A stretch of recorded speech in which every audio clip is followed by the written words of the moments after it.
Real Madrid and Bayern Munich just went head to head, and what a game it was. So many things to unpack. Let's get straight into it. I want to break down some players' performances.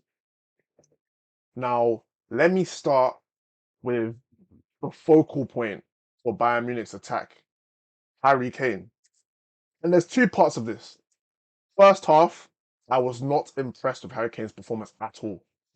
He was dropping deep for no reason. He kept trying to hit that big diag that you lot call link up play, and it was not working. However, one thing I will say is in the second half, he stayed a lot higher. And I was saying to the people in my chat, I was saying to them, listen, there's a difference between dropping deep for no reason and dropping deep to find space when your team's already high up the pitch. And what happened for Harry Kane's goal? He dropped deep onto the edge of the box, found space, got a yard to shoot, and absolutely slapped it. That's a great goal. And in the second half, he stayed a lot higher. There were times where they just needed him to bounce off or play someone simple passes. And that's what I'm saying. Sometimes you just need to be there for your team. Simple football. I don't think it was an amazing performance from him, but at the end of the day, his goal was the difference between the two sides. And if you're not going to play that well, then at least score. And that is what he done. And I would say his first half performance and second half performance was chalk and cheese, based off the fact that the first half performance was so bad. But the second half performance, so much better. Not amazing, but better. And it was a great finish. And I'll give credit where credit is due. I think Serge Gnabry, again, first half, great performance. His assist, not great performance, but good performance. His assist for Luis Diaz, the weight of pass to play that around Trent. And I know some people might say, oh, Trent didn't, what's it called? Should have done better there. I'll be honest, sometimes in football, there's nothing you can do. The movement from Diaz, the pass from Gnabry took Trent out of the game, and it was a great finish. There's nothing Trent could have done there. I think in the first half, Kimmich was amazing. He was absolutely controlling the play, like the tempo, hardly put a foot wrong, hardly gave the ball away.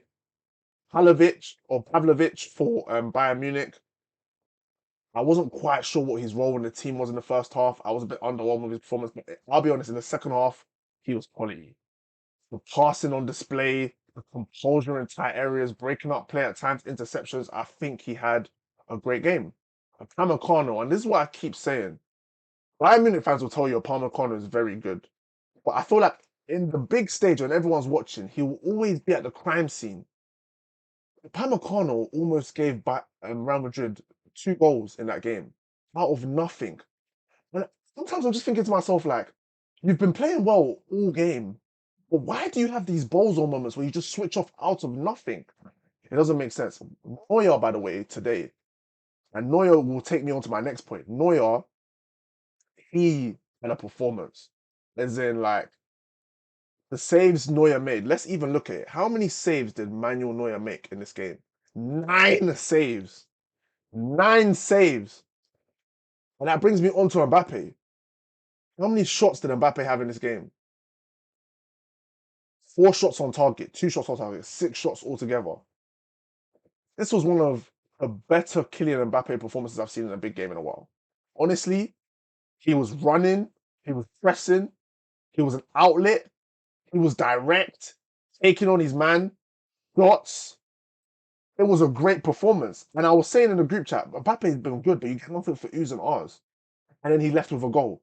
That's the thing. If Mbappe didn't leave with a goal today, it would have been one of those performances where I say, he played well, but you need to finish your dinner. And yeah, for other players, like playing well may be enough, but Mbappe is seen as the best player in the world, if not the second best player in the world. You have to leave with something when you've had that many opportunities.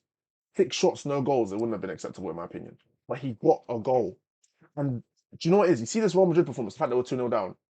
A lot of the time, I know people say, oh, um, Mbappe's playing, it didn't look cohesive, all this and that. I'll be honest, I think Mbappe and Vinny today looked very good in terms of being an outlet.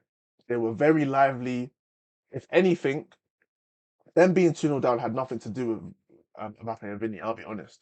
But what I will say is, it was a very brave decision for Arbeloa to not start Jude Bellingham in this game. And the reason why I say that is because when Jude Bellingham came onto this pitch, it was a completely different game. You see, he's driving through midfield, and one thing I was saying from the beginning of the game was Kimmich, Palovic midfield. They might be good on the ball, but what can they do off it? And you could see as soon as Jude Bellingham came off, fresh legs, he's just running through that midfield. But the pass to Trent, pass to Vinny, when Vinny to get Vinny 1v1, just finding ways to beat that line of Bayern Munich's midfield. Bellingham came on and absolutely changed the flow of the game, putting in tackles in there, just finding a way to try and get them to be more dynamic to tick. And I'll talk about Valverde. In that first half, there was two opportunities where Valverde drove Real Madrid up the pitch and found ways to break the lines of their not that no, there was in that second half there was two opportunities that Valverde had on transition where he found passes at the end of his drive. Now, one thing I will say is running with the ball, Valverde is amazing. But being that first receiver or finding ways to play through the midfield, that's not his game. And when I say I don't think he's an elite centre midfielder, I think today kind of just summarized it. His best attributes in that game were running. It was running. Like him traveling with the ball, him running up the pitch, him um just being an outlet at times, even though he didn't really do it that much today. I think most of his game today was helping Trent double up on Diaz in the first half a lot. I think when Jude Bellingham came on the pitch, you saw who the real centre midfielder was out of the two of them. I'll be honest. Bellingham was amazing when he came on. Um, I think Elise, if they gave a man of the match, I'd say fair enough. He was amazing. His touch, his flair, the way he beats a man, his skill.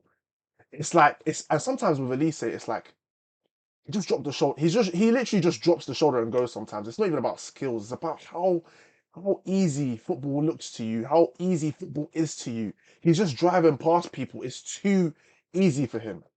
Football is too easy for Elise. It's too easy.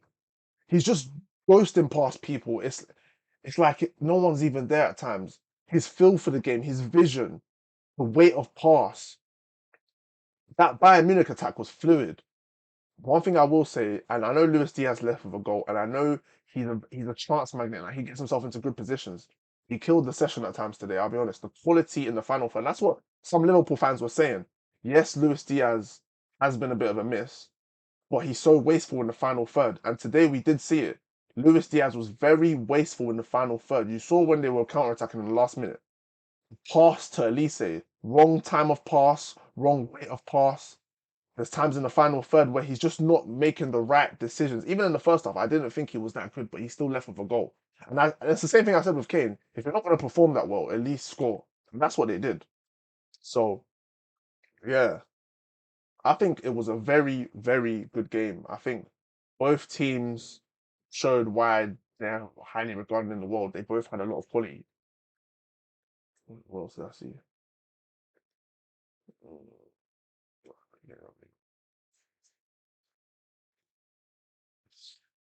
I think in terms of the charge, I don't know how to pronounce his name. I think this might have just been too big of a stage to drop him into a two midfield. I'll be honest. I think it was too big of a stage for Arbeloa to drop him into a two midfield. I think sometimes in the big games, I saw someone on TikTok say this the other day. Sometimes when you're picking a side, you just need to pick the players that are going to turn up in the big occasions. Not starting with Jude Bellingham. I know he's had injury problems, and maybe he just wasn't fit enough to start. So I'm not going to get onto him too much, but it was clearly a problem in midfield where they just weren't able to get past Bayern Munich's press, or they just weren't able to keep the ball for long enough, or just have the right mentality and temperament to just get through certain stages of the game. Like, I'll be real, until Jude Bellingham came off, it was a Bayern Munich pop sesh. I'll be honest, it was a Bayern Munich pop sesh until Jude Bellingham came on. And then when he did come on, by the way, that assist from Trent, and this is what's funny, yeah. I keep telling you, lot, some players may be more complete, but when you have a specific skill set, you can't neglect that. Trent Alexander-Arnold is one of the best passes I've seen in my life. Today, attacking wise, he wasn't at his best. But one thing Trent will do is he will take risks. He will take risks with his passing. And I'll be honest, you see Trent, yeah, he kept Luis Diaz quiet for most of that game. He was decent defensively today. I'm not even gonna lie, and I would even say he was good defensively. He didn't make any errors in terms of defensively. If anything, part of his game that normally shines through was what wasn't as good today. His second play wasn't that good today. I felt like he played a lot of hopeless passes, some poor passes, if I'm being honest. But when it came down to it, when you put Trent in a position where he had to deliver quality, he puts on a sixpence for Mbappe to score. Well, that's as simple as it gets. When you put Trent in a position where he had to show his quality, he put it on a sixpence for Mbappe to score. And that's what the best players in the world do. Forget all this complete player stuff. When you excel at something and you can show it on a football pitch and it comes through on the football pitch, you play. It's as simple as that. And that's what Trent did because Real Madrid needed a goal and their big players turned up. Trent, whip, Jude Bellingham driving through, Mbappe, goal. It's as simple as that. And that's why I say this game is still in the balance. It was 2-0. But that one goal, everything's still to play for at the Allianz, I'll be honest. And Bayern Munich, the favourites going into that second leg, based off the balance of the tie, you could say Bayern Munich are the favourites. It's at their home ground. They played the better football between the two teams, in my opinion. They had the larger share of possession and they were in control of more of the game. But we already know with Real Madrid, they don't need to have control of the game. They can spark into life at any moment. And I'll be very interested to see who Real Madrid line up in the second leg because you can already see if you have a dynamism in midfield, you can get through Bayern Munich's midfield. I'll be honest. They're not the most dynamic midfielders. They're clearly on the ball midfielders. Alovic has a bit of bite about him. I'll be honest, Kimmich went missing in that second half. That's just me being honest. Um, and I think if Real Madrid can pick that midfield with players that are willing to just run with the Valverdes, with the Tchouameni's not available, so maybe bring in Camavinga, Jude Bellingham. If you can have a solid midfield and then let your Mbappe and Vinny's operate, I think Diaz. I don't think he was the best when he came on, but you could see that he added a bit of tech and impetus into the game. I feel like in the first half it was Vinny, Mbappe, and maybe Valverde can join in at times. I can't like Guller. In fact, I need to. I'm not paying Guller enough respect. Arda Guller, in my opinion, was very, very good in that first half. He was the one linking the attack with the midfield, in my opinion. The only thing is he wasn't able to do it enough because Bayern Munich weren't allowing him to get the ball in certain areas. But when he did get the ball, he was releasing them.